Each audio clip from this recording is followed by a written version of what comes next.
How has your involvement with Young Presidents Organization made you a more effective CEO?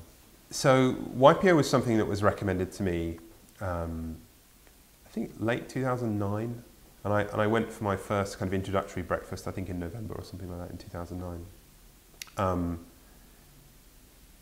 The problem that I have, and that probably everyone has that works in the technology sector, is that everyone else around you is like you, right? Everyone is in the same industry.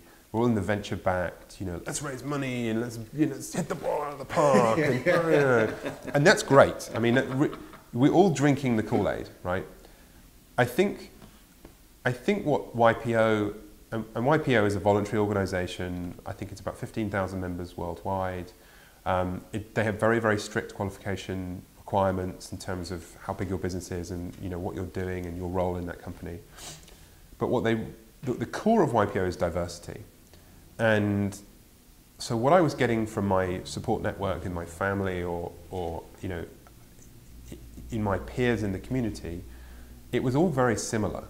Their experiences were similar to my experiences, and I think you learn from difference, right? Or you learn from trying. But you need perspective, and YPO is all about perspective from a diverse perspective.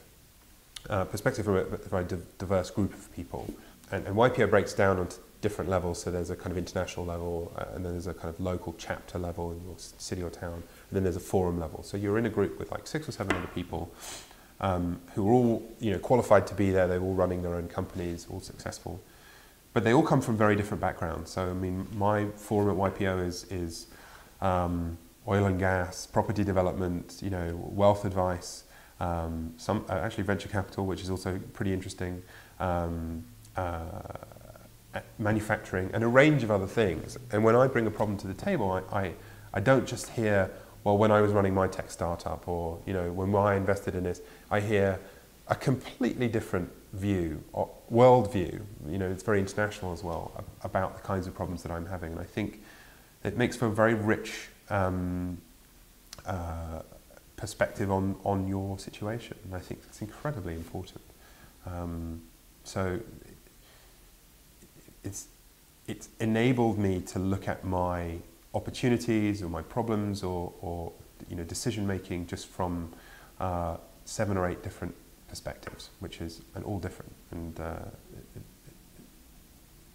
it's been amazingly helpful for me.